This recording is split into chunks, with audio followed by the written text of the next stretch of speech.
আসসালামু আলাইকুম ওয়া রাহমাতুল্লাহি ওয়া বারাকাতুহু। আলহামদুলিল্লাহ ওয়া কাফা ওয়া সালামুন আলা ইবাদিহিল্লাযিনা ইসতাফা, আম্মা বা'দ।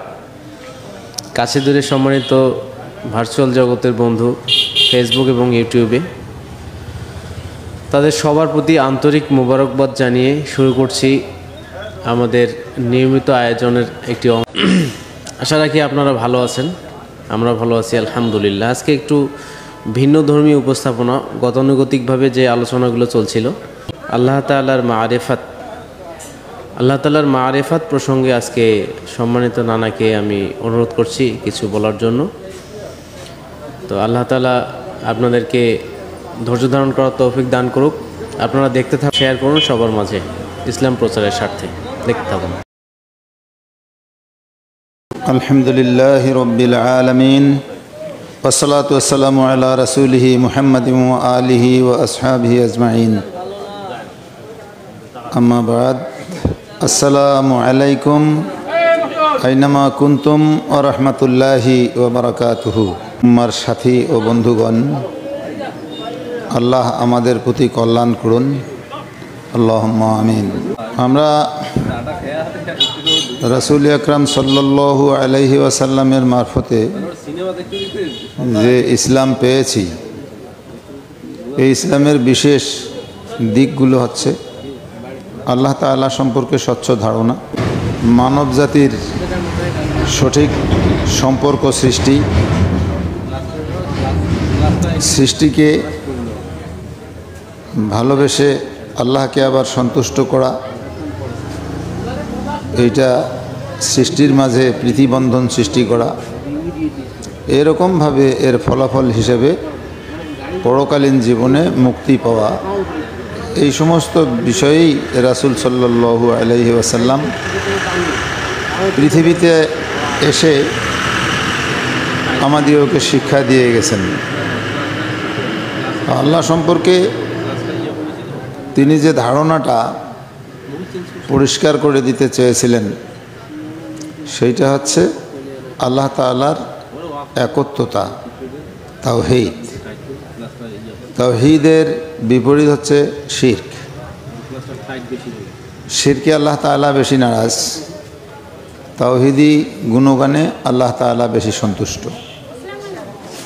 এরকম তাওহীদ বিষয়টাকে নিয়ে কোরআনুল কারিমে যতগুলা আলোচনা হয়েছে, তাওহীদ বিষয়ে কোরআনুল কারিমে যতগুলা আলোচনা হয়েছে, এ সমগ্র কোরআনুল কারিমের 1/3 তাওহীদি আলোচনা। তার মধ্যে আবার সূরাতুল ইখলাস আলোচনা করেছে আল্লাহ তাআলার তাওহীদের। এই জন্য আবার এই সূরাটিরও ডিগ্রি হয়েছে, এই সূরাটির ডিগ্রি হয়েছে 1/3 কোরআনুল কারীম। এই সূরা ইখলাসকেও একবার তেলাওয়াত করলে 10 পারা কোরআনুল কারীম তেলাওয়াত করার সওয়াব তার হয়। তো যেখানে যেখানে আপনি দেখবেন আল্লাহ তাআলার তাওহীদের আলোচনা আছে, সেখানে সেখানে কোরআনের ওই অংশগুলোকে বেশি মর্যাদাবান হিসেবে রাসূল সাল্লাল্লাহু আলাইহি ওয়াসাল্লাম বর্ণনা করেছেন। আপনারা দেখবেন সূরা ইয়াসিন খুব মর্যাদাবান একটি সূরা। এমনকি বলা হয় যে একবার সূরা ইয়াসিন তেলাওয়াত করলে 10 বার সমগ্র কোরআন শরীফ তেলাওয়াত করার মতো আল্লাহ তাআলা পুণ্য দান করেন। কেন সূরার এত মর্যাদা কেন? কিন্তু ওখানেই দেখবেন যে আল্লাহ তাআলার কর্তৃত্বের, আল্লাহ তাআলার রাজত্বের এত বর্ণনা রয়েছে। আর সৃষ্টি রহস্যটার অনেক আলোচনা, এই পৃথিবী, চন্দ্র, সূর্য, গ্রহ, নক্ষত্র, আসমান, আরশ, কুরসি, যত কিছু সৃষ্টি, এগুলার আলোচনাগুলো যদিও ধারাবাহিক নাই, তবে সবগুলো আলোচনা সেখানে আমরা অনুভব করতে পারি। এই জন্য সূরা ইয়াসিনের এত গুরুত্ব। পক্ষান্তরে দেখবেন আয়াতুল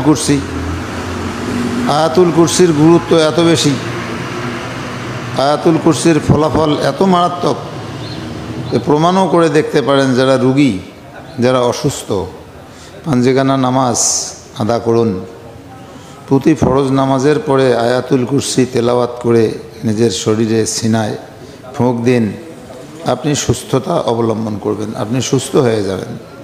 এরকম হাজারো প্রমাণ নিয়ে আয়াতুল কুরসি পৃথিবীতে আছে। তবে আয়াতুল কুরসির মর্যাদা এত বেশি কেন?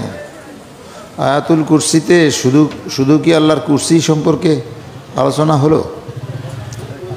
ওখানে কুরসিকে মাধ্যম করে যতগুলো আলোচনা হয়েছে আল্লাহ সম্পর্কিত, এত সুন্দর আলোচনা আর কোনো আয়াতে খুঁজে পাওয়া যায় না। এজন্য আয়াতুল কুরসি মূল্যবান। ওই রকমভাবে আপনি দেখবেন সূরা রহমান, সূরা ওয়াকিয়া, সূরা মুলক, সূরা ইখলাস, এই বিষয়গুলো, সূরা বুরুজ, এ ধরনের বিষয়গুলো আপনারা লক্ষ্য করবেন যে মর্যাদাবান, মর্যাদা সম্পন্ন কেন? সেখানে আল্লাহ তাআলার মারিফাত সম্পর্কিত আলোচনা আছে। তো আমরা সেই মারিফাত নিয়ে আলোচনা শুরু করতেছি আজকে। এর পূর্বের যে আলোচনা পর্বটা ছিল, ওই জন্য ওটার নাম দেওয়া হয়েছিল শুভ সূচনা। তো এই শুভ সূচনাটা হয়েছিল এই আল্লাহ তাআলার জালালিয়াত সম্পর্কে, আল্লাহ তাআলার তাওহীদ সম্পর্কে, আল্লাহ তাআলার উলুহিয়াত, রুবুবিয়াত, এগুলি নিয়ে আলোচনা। তো এই জন্য এটা নিশ্চয়ই একটা বড় আলোচনা এবং অত্যন্ত স্পর্শকাতরও আছে। এই আলোচনার ভিতরে স্পর্শকাতরতা আছে। একটু ব্যতিক্রম হলে যেখানে শিরক হওয়ার সম্ভাবনা, আর একটু ব্যতিক্রম হলে যেখানে তাওহীদের গুণগানের পুণ্য পাওয়ার সম্ভাবনা, সেই কথাগুলো তো যেন তেনভাবে আঁচ করা, বিশ্বাস করা, এর উপরে প্রতিষ্ঠিত থাকা সমীচীন নয়। যার জন্য আমরা বিশেষ গুরুত্ব সহকারে এই বিষয়টিকে আলোচনা করব। তো আমাদের আলোচনার যে প্রধান বাহন সেটি হবে সূরাতুল ইখলাস। সূরাতুল ইখলাস আল্লাহ তাআলা নাজিল করেছেন রাসূল আকরাম সাল্লাল্লাহু আলাইহি ওয়াসাল্লামের উপরে।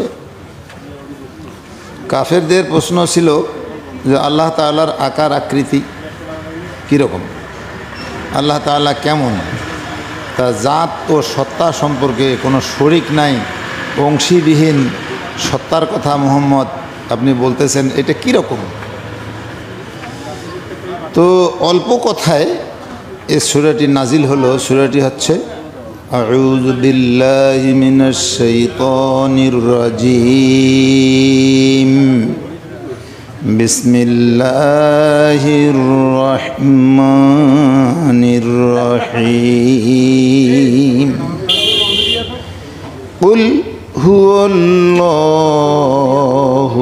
আহাদ, আল্লাহুস সামাদ, লাম ইয়ালিদ ওয়ালাম ইউলাদ ওয়ালাম ইয়াকুল লাহু কুফুয়ান আহাদ।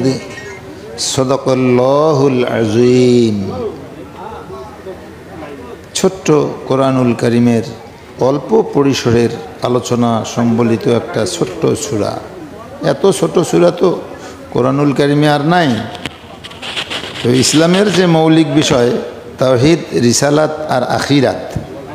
রিসালাত বলতে হযরত মুহাম্মদ সাল্লাল্লাহু আলাইহি ওয়াসাল্লাম সম্পর্কিত, ইসলামী বিধিবিধান সম্পর্কিত, আহকাম হুকুমাত সম্পর্কিত বিষয়, এর সমূহ বিষয়টা হচ্ছে রিসালাত। আর আল্লাহ সম্পর্কিত আলোচনা হচ্ছে তাওহীদ।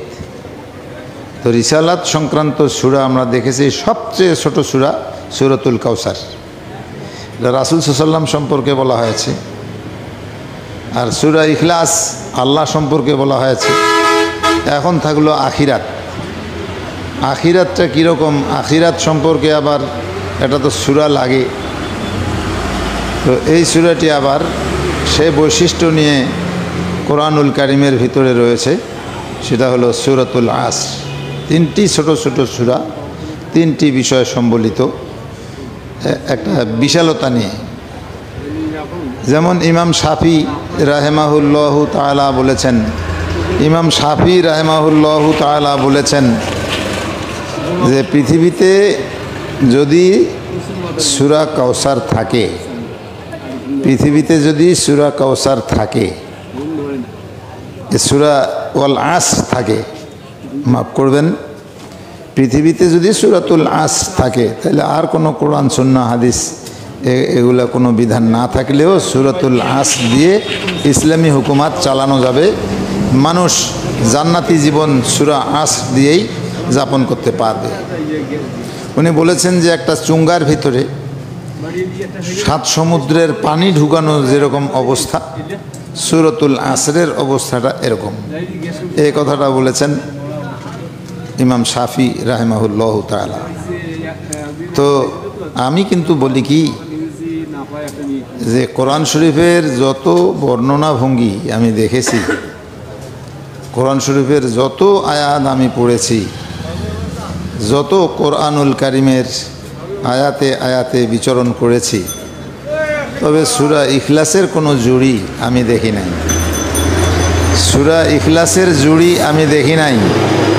সূরা ইখলাসকে নিয়ে বছরের পর বছর আমি একটু তপস্যা করেছি যে এটার হাকিকতটা আসলে কি। তো হয়তো হাজার হাজার ভাগের একটু আমি বুঝতে পারছি সূরা ইখলাসকে, যার জন্য আমি মনে করি সূরা ইখলাসে টোটাল আয়াত 4টি, ছন্দময় আয়াত সূরা ইখলাসে 4টি। আমি কুল শব্দটা যদি উজ্জ রাখি, এরপরে মেন আলোচনাটা যদি ধরি, সেটা হচ্ছে হুয়াল্লাহু আহাদ, সেই সে সত্তা আল্লাহ তাআলা যিনি একক। আল্লাহুস সামাদ, তিনি বেনিয়াজ, অমুখাপেক্ষী, কোনো কিছুর মুখাপেক্ষী তিনি নন। লাম ইয়ালিদ, এখানে নফি জাহাদ বালম বলা হয়েছে। এটা সবসময় ফেলে মাজির অর্থ দিয়ে থাকে। লাম জিনিসটা আসে মাজি হিসাবে, লানটা আসে মুজারে হিসাবে, মুস্তাকবিল হিসাবে। তো এখানে সূরা ইখলাসে লাম শব্দটি দিয়ে বলা আছে লাম ইয়ালিদ, জন্ম দেননি। তো আল্লাহ তো আজকের কথা নয়, সৃষ্টি নিশ্চয় হইল কি হইল না, আল্লাহ কিছু সৃষ্টি করলেন কি করলেন না, কিন্তু আল্লাহর অস্তিত্ব তো সার্বক্ষণিক, তিনি সদা বিদ্যমান। তাহলে সেই যুগেই, যে যুগ থেকে মানুষ কল্পনা করতে পারবে এটা কত যুগ হবে, কত কোটি বছর হবে, সে তার পূর্বের যুগ থেকেই আল্লাহ লাম ইয়ালিদ, কোনো জন্ম দেন নেই, ওয়ালাম ইউলাদ, এবং আল্লাহ তাআলাও জন্মিত নন। মুফউল লাম ইউলাদ, ফেলে মজহুল দিয়ে লাম বলে একটা বলা হয়েছে যে তিনি জন্মিত নন। ওয়ালাম ইয়াকুন, আর হয় নাই। এইখানে কিন্তু হয় নাইটা এমন হয় নাই যে এইটা হর হামেশা, কখনোই সম্ভব না। লাহু কুফু, তার সমকক্ষ, আল্লাহর সমকক্ষ যে কোনো কিছু হবে, লাহু কুফু লাম, এটা অসম্ভব। লাম ইয়াকুল্লাহু কুফু, তার কোনো সমকক্ষ নাই, সমসাময়িক নাই, সমতুল নাই, সমক্ষম নাই। লাম ইয়াকুল্লাহু কুফু, কি নাই? কেহই নাই, আহাত, কেহই নয়, কোনো কিছুই নয়। এই সূরার এত বৈশিষ্ট্য, এইটা যদি আলোচনা করতে যাই, আমি তো পূর্বে একদিন বলছি যে কোরআনুল কারিমের যেখানে প্রবেশ করবেন, কোরআনুল কারিমের যেখানে প্রবেশ করবেন সেইখান থেকেই আল্লাহর 6666 আয়াতের কোরআন আপনি দেখতে পাবেন। তো এই সূরা ইখলাসে যে মেন শব্দগুলো মানব জাতিকে বুঝাবার জন্য আল্লাহ তাআলা ব্যবহার করেছেন, এগুলোই যদি আলোচনা করি, তাহলে আমরা অনেকখানি ভ্রমের ভিতরেও তো আছি। আল্লাহ তাআলাকে আমরা সঠিকভাবে আসলে তো বুঝতে পারি না। আল্লাহকে সঠিকভাবে বোঝার জন্য অধ্যাবসায়ের প্রয়োজন আছে, আল্লাহকে নিয়ে ভাবার প্রশ্ন আছে।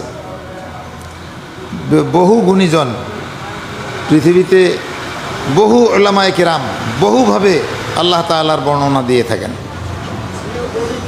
কিন্তু সবগুলা বর্ণনা কি গ্রহণযোগ্য হবে? তবে একটি জামে বাক্য এভাবে বলা যেতে পারে যে আল্লাহ তাআলা সম্পর্কে ভুলক্রমেও কেউ যদি তার বেশি প্রশংসা করে তবুও সেটা তার সমকক্ষ হবে না। ভুলক্রমে যদি অতিরঞ্জিত করে, প্রশংসাজনিত কথায় যদি বাড়িয়ে ফেলে, তবুও ভুল হবে না, কারণ তার চেয়ে আল্লাহ তাআলা অনেক বেশি। আল্লাহ তাআলার গুণাগুণ তার চেয়ে অনেক বেশি। সুবহানাল্লাহি ওয়া বিহামদিহি। প্রিন্সিপাল ইব্রাহিম খাঁ, আল্লাহ তাকে বেহেশত দান করুন। আমি সম্ভবত ক্লাস 5-এ, আমি তো মাকে বলতাম যে মা আল্লাহ কেমন, মাকে বলতাম যে মা আল্লাহর কি বাড়ি ঘর আছে, কত কথাই না বলি। যখন আমি ক্লাস 4-এ নয়, এটা সম্ভবত ক্লাস 5-এই, আমি দেখেছি প্রিন্সিপাল ইব্রাহিম খাঁর একটা কবিতা লিখা যে কে সেজন। আমি তো আল্লাহর কথা জিজ্ঞাসাই করি যে আল্লাহ কেমন, কোথায় থাকেন, কীরকম, কী সমাচার। তাহলে কে সেজন মানে কি? আমার বড় ভাইকে জিজ্ঞাসা করলাম যে ভাইজান কে সেজন মানে কি? আমার বড় ভাই বললেন যে কে সেজন মানে মানুষ যাকে পূজে, মানুষ যাকে স্রষ্টা হিসেবে মানে। তো সেই আল্লাহ কে, সেই আল্লাহ সম্পর্কে এই কবিতাটাতে কথা বলা হচ্ছে। সেই দিন আমার একটা চেতনা হলো যে এটা আমাকে ভালো করে পড়তে হবে। পরবর্তী জীবনে দেখেছি যে আমাদের বাংলাদেশের বিশেষ শিক্ষাবিদদের মধ্যে প্রিন্সিপাল ইব্রাহিম খাঁ এমন একজন বিশেষ ব্যক্তি, তিনি ওই কবিতায় বলেছিলেন কে সেজন যার গড়া নিখিল ভুবন, কে রচিল রবি শশী তারা অগণন, গাছপালা ফুল ফল মেঘ বায়ু মাঠ জল, ঝরনা পাহাড় নদী সাগর গহন, এ আলো এ আধার জীবন মরণ, কে সেজন দয়াময় কে দে ভালোবাসা, বিপদে বন্ধু সে নিরাশার আশা, দিয়াছে আপন জন পিতা মাতা ভাই বোন, দিয়াছে আপন জন পিতা মাতা ভাই বোন, বুকে দিছে স্নেহ প্রেম মুখে দিছে ভাষা, অসীম দয়ায় তার ধরণীতে আশা, না চাহিতে দয়াময় দিয়েছে সকল, ক্ষুধায় আহার আর পিপাসায় জল, এসো এসো ভাই বোন এসো সাথী দল, তারি গান গেয়ে করি জনম সফল। আমরা 5 বছর 1 বছর চিন্তা করে যে জ্ঞানটা অর্জন করব, আমাদের প্রিয় সেই শিক্ষাবিদ মরহুম প্রিন্সিপাল আকরাম খাঁ অল্প কথায় সেই কথাগুলো বলে দিয়ে গেছেন, যার জন্য আমাদের কাছে সহজ হয়ে পড়েছে আল্লাহ সম্পর্কে বুঝা। কারণ দেখবেন অনেক ইমাম জীবনে প্রথম আল্লাহ সম্পর্কে চিন্তা করতে করতে এক পর্যায়ে পৌঁছে গেছেন, সেটা তেনাদের গবেষণা প্রসূত। আর আমরা কিন্তু এখানে একটা পড়লাম, তাফসিরে জালালাইন পড়লাম, তাফসিরে মাঝহারি পড়লাম, এরকম যে কোনো একটা তাফসির আমরা পড়ে আল্লাহ সম্পর্কিত একটা জ্ঞান আমরা উত্তরাধিকার সূত্রে মওজুদ জিনিস পেয়ে গেলাম। সুবহানাল্লাহ ওয়া বিহামদিহি। আমরা আল্লাহর বেশি নেয়ামত ভোগী, তার কারণ আমাদের পূর্বের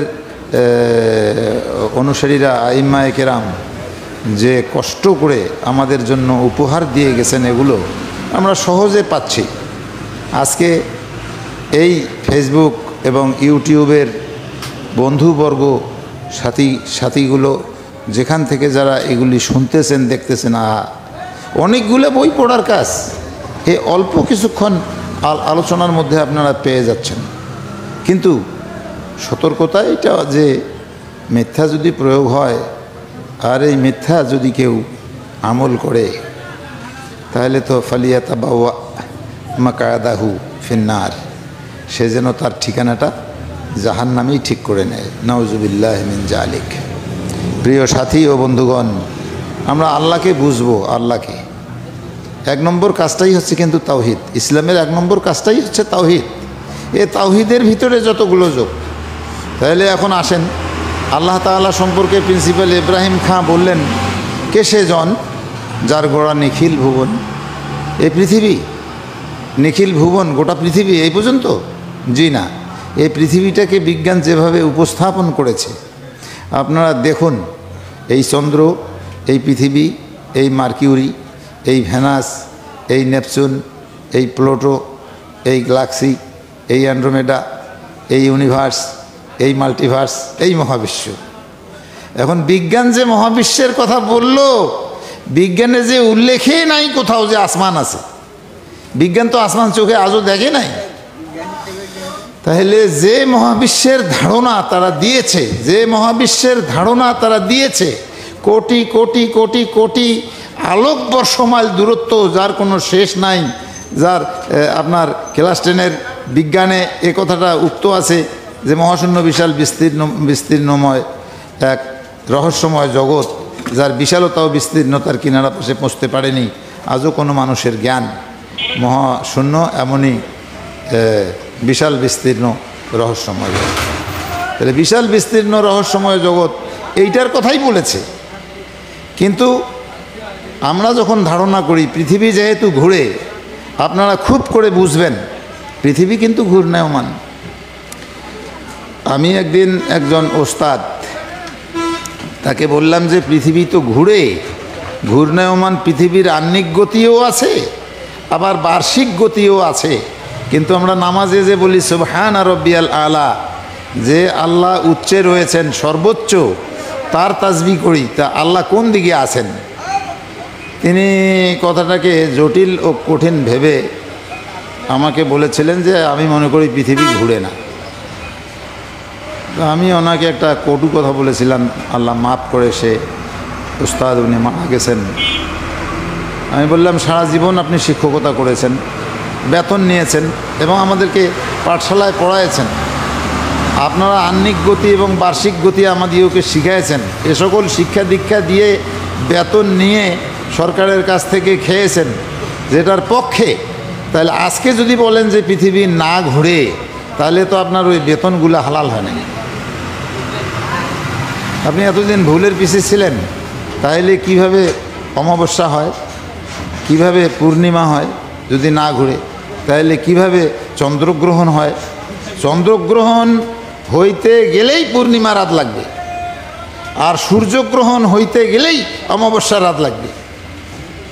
তাহলে এ কি রহস্য?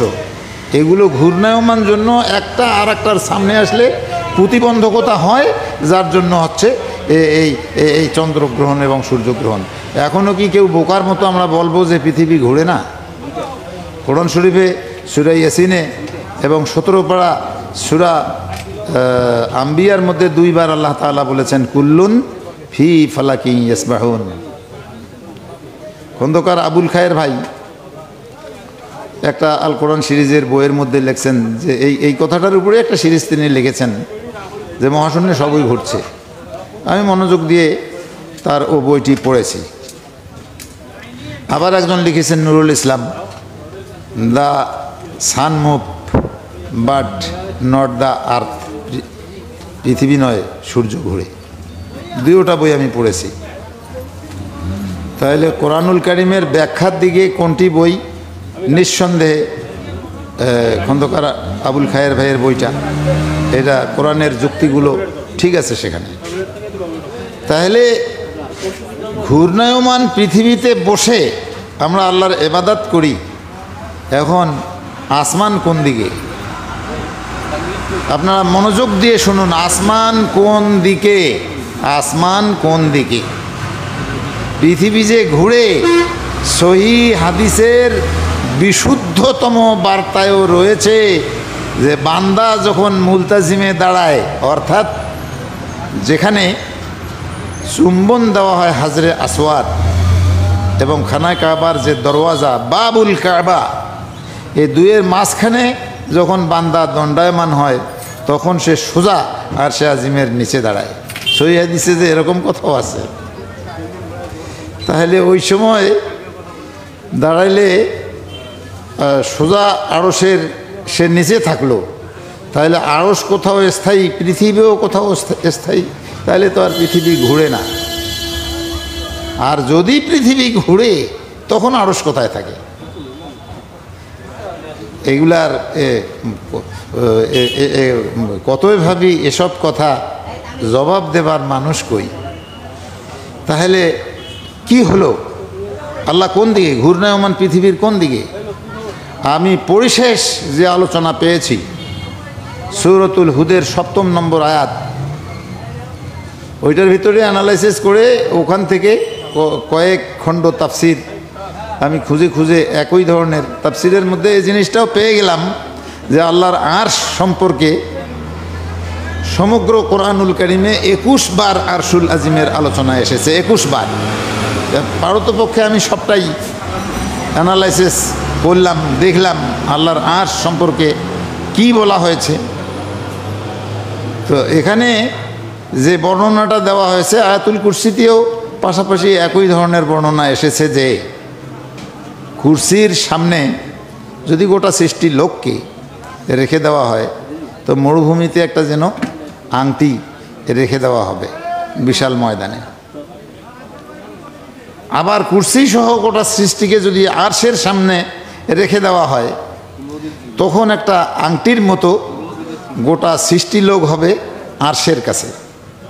এখানে আংটি জিনিসটা কীরকম এটা নিয়ে আমার একটা গবেষণা তো আমি করেছি আগেই, এটা একটা নব দিগন্ত আমি পাচ্ছি। তারপরে সূরাতুত তুরের 5 নম্বর আয়াত যখন আমি পড়ি ওয়াসাকফিল মারফু, তো উর্দু, আরবি এবং বাংলা তাফসির খণ্ডগুলো ঘেঁটে ঘেঁটে দেখলাম সবাই মন্তব্য করেছে যে আসমান গম্বুজের মতো গোলাকৃতি, সাকফিল মারফু, সুবহানাল্লাহি ওয়া বিহামদিহি। তাহলে আমার মাথা যেদিকেই থাক, আমার মাথা যেদিকেই যাও সেই দিকেই আসমান আছে। তাহলে মহাবিশ্বকে আসমান বেষ্টন করে আছে। আসমানের পরে আসমান, তারপরে আসমান, তারপরে আসমান, তারপরে জান্নাত জাহান্নাম জগৎ, এরকমভাবে পার হইতে হইতে শেষ সীমা যেটা মুনতাহা, ইন্তেহা, শেষ সীমা। ইন্তেহার ইসমে মফুলের সিগা মুনতাহা, শেষ সীমা। তাহলে একটা বড়ই বৃক্ষ আছে যেটা গোটা সৃষ্টিটাকে কভারেজ করে ধরে আছে, এইটার নাম সিদরাতুল মুনতাহা। আপনি উপর দিকে গেলেও এই সিদরাতুল মুনতাহাই পাবেন, সোজা নিচের দিকে গেলেও ওই সিদরাতুল মুনতাহাই পাবেন, ডাইনের দিকে গেলেও ওই সিদরাতুল মুনতাহাই পাবেন, বামের দিকে গেলেও ওই সিদরাতুল মুনতাহাই পাবেন। যেহেতু ওয়াসাকফিল মারফু কথাটার ব্যাখ্যায় এসেছে আসমান গম্বুজের মতো গোলাকৃতি, সেদিন আমি সফলতা পাইলাম। আমার চিন্তাটার একটা খোরাক আসলো যে আসমান অবশ্যই গোলাকৃতি এবং আল্লাহর আরশও গোলাকৃতি। চাওনি? যেদিকেই আপনি দাঁড়াবেন, যেদিকেই আপনি দাঁড়াবেন, যেখানেই আপনি যাবেন সেদিকেই আরশ আপনার মাথার উপরে আছে, আল্লাহ আপনার মাথার উপরে আছে। বলেন সুবহানাল্লাহ। এই আল্লাহকে নিয়ে ভাববেন আর কি ভাববেন। চলুন আরও আলোচনা করি, আরও শুনি কতটুকু আমরা গভীরে যেতে পারি। আল্লাহর মারিফাত আজকে প্রথম পর্ব। আল্লাহর মারিফাত প্রসঙ্গে পর্ব আজকে 1। দেখি কয়টা পর্ব যায় আল্লাহ তাআলার মারিফাত নিয়ে আলোচনা করি। চলুন আর একটা কথা বলি রেখে, আল্লাহ কোথায়? ওই যে আরশে আজিমের ওই পারে অমুক স্বর্ণের, অমুক হিরক মণিমাণিক্যের সিংহাসনে, আসনে আল্লাহ। শুধু যদি এটা ধারণা করেন বিরাট ভুল হয়ে যাবে। ওই যা সাআলাকা ইবাদি, ও নবী মোহাম্মদ, আমার বান্দা যদি তোমাকে জিজ্ঞাসা করে যে আল্লাহ কোথায়, তাহলে জবাবটা তুমি এই দিও, আন্নি, আমার সম্পর্কে জিজ্ঞাসা করলে ফাইন্নী কারিব, অবশ্যই আমি তার নিকটে আছি। সেটা কত নিকটে আমি বলবো সামনে। আজকে কোন পর্যন্ত বললাম, এর খেয়েই আমি হারাবো না।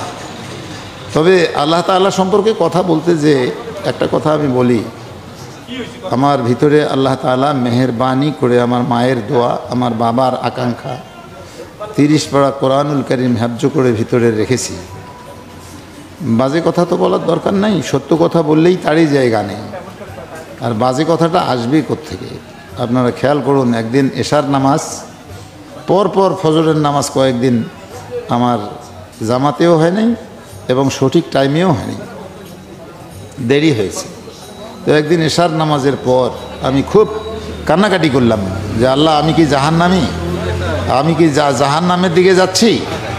খুব আফসোস নিয়ে আমি সেই দিন এশার নামাজের পরে আল্লাহর কাছে কান্নাকাটি করলাম যে যদি আমি জান্নাতি হই তাহলে আগামীকাল ফজরের নামাজ আমি জামাতের সাথে পড়ার জন্য ইচ্ছা পোষণ করি, সঠিক সময়ে যেন আমি জাগরিত হই।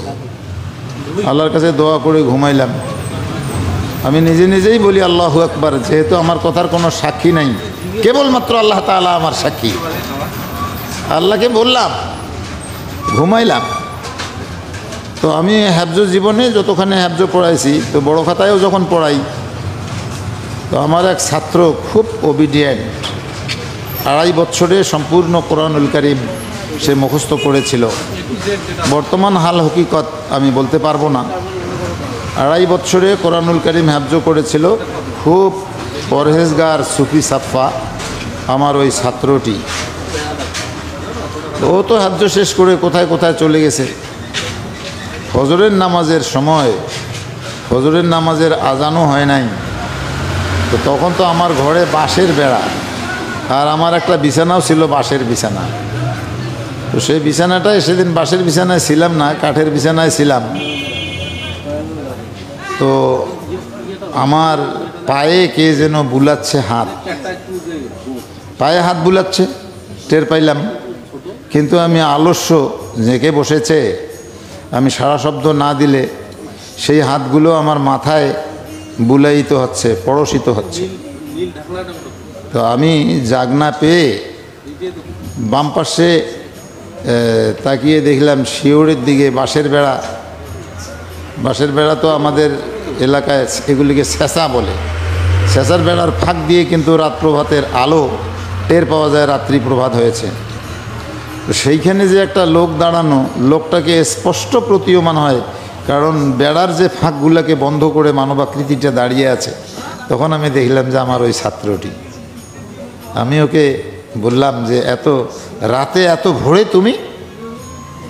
ছেলেটি, ওর বড় বড় দাঁত, আমাকে সুন্দর লাগে দাঁতগুলো, এই দাঁতগুলো বের করে একটা হাসি দিল, দিয়ে বলল যে হুজুর নামাজে যাবেন না, আজান তো হচ্ছে।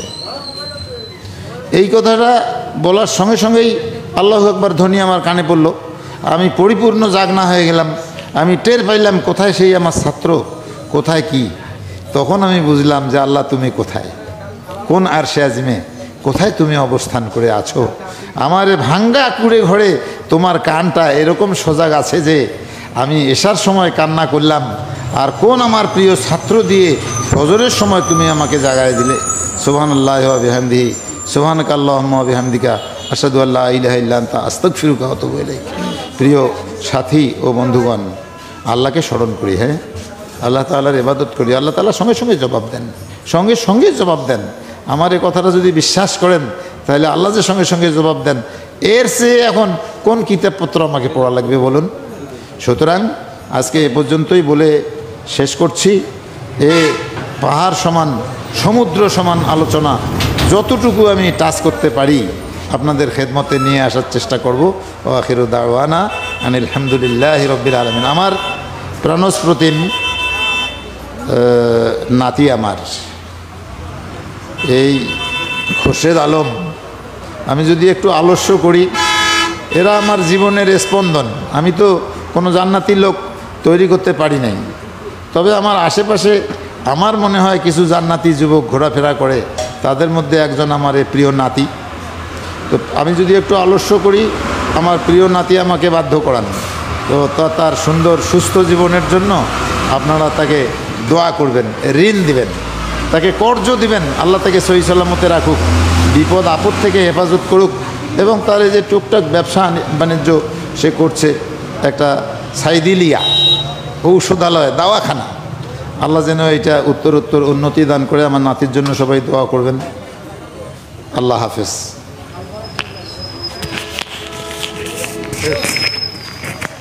মাশাআল্লাহ, আলহামদুলিল্লাহ।